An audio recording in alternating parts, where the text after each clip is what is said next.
नमस्कार केमन आছেন सबाई रेसिपि बाय श्रेयम्स मम चैनेले आपनादेर स्वागत जानाई। आज आमी आपनादेर साथे मैंगो कुल्फी रेसिपि शेयर करब। तो चलुन रेसिपिटी देखे नेওয়া যাক। एर जोन्नो आमी 4खाना आम निये निয়েছি। तबे आमगुली किन्तु आमादेर बाड़ीर गाछेरই। যারা আমার ভিডিওগুলি ফলো করেন তারা জানবেন যে এবার আমাদের গাছে প্রচুর আম ধরেছিল।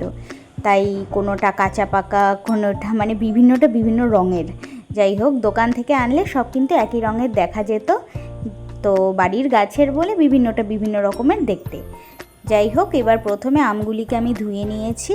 এবারে মাথার দিকটা কেটে নিচ্ছি। কেটে নিয়ে এইভাবে কিন্তু মুড়িয়ে খুলতে হবে, এমনি কিন্তু চাকুর সাহায্যে মানে আপনি কিন্তু খুলে যাবে না, এইভাবে মুড়িয়ে তারপরে খুলতে হবে।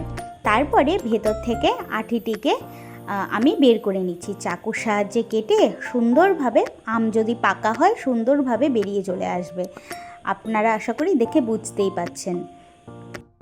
তো আমি আপনাদের সুবিধার্থে এখানে দুটো আমের আটি বের করে দেখিয়ে দিচ্ছি।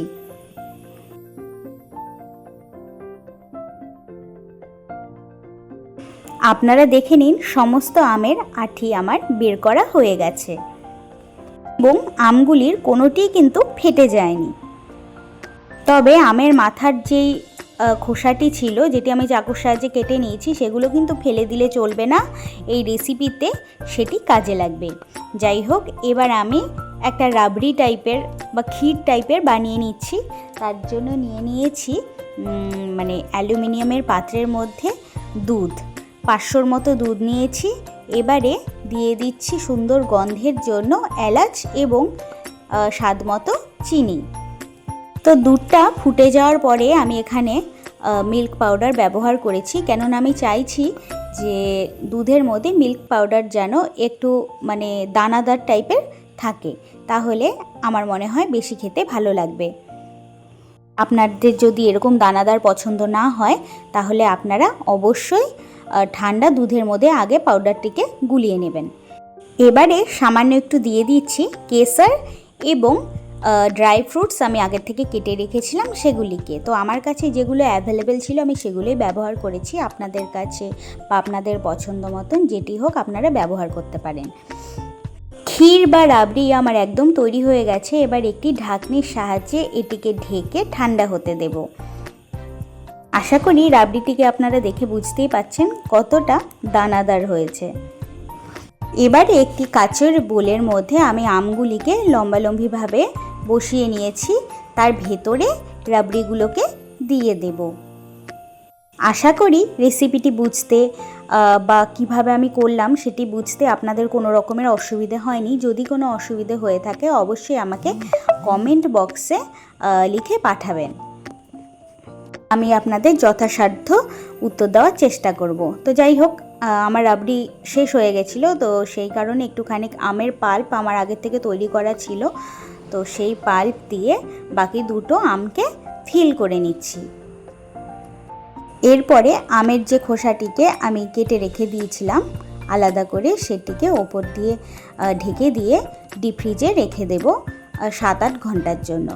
তো মানে ম্যাঙ্গো মালাই কুলফি আমার একদম রেডি হয়ে গেছে, যথেষ্ট শক্ত হয়ে গেছে এবং এগুলোর খোসা কিন্তু খুব সুন্দরভাবে আমি পিলারের সাহায্যে ছাড়িয়ে নিতে পারছি।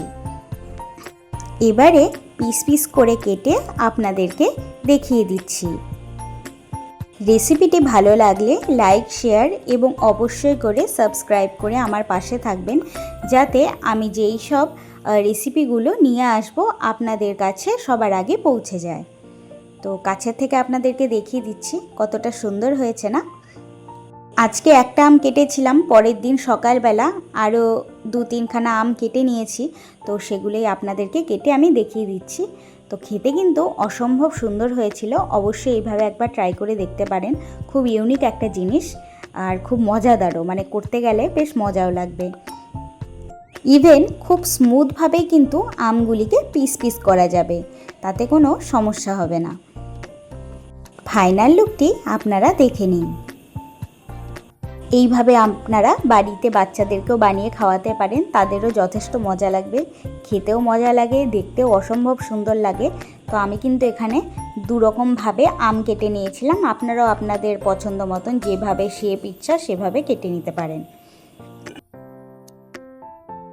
আর যখন এক একটা করে বাইট নিচ্ছিলাম, মুখের মধ্যে ড্রাই ফ্রুটসগুলো মানে যেন একদম অমৃত লাগছে, মানে দারুণ দারুণ, জাস্ট ওয়াও। এভাবে যদি ট্রাই না করেন না তাহলে বুঝতে পারবেন না যে কি সুন্দর লাগে খেতে। তো আমি আপনাদের একটা খেয়েও দেখিয়ে দিচ্ছি, আপনারা আশা করি আমাকে দেখেই বুঝতে পারছেন অসম্ভব সুন্দর হয়েছিল খেতে। আজকের জন্য টাটা, বাই বাই। নতুন রেসিপি নিয়ে খুব তাড়াতাড়ি আসবো।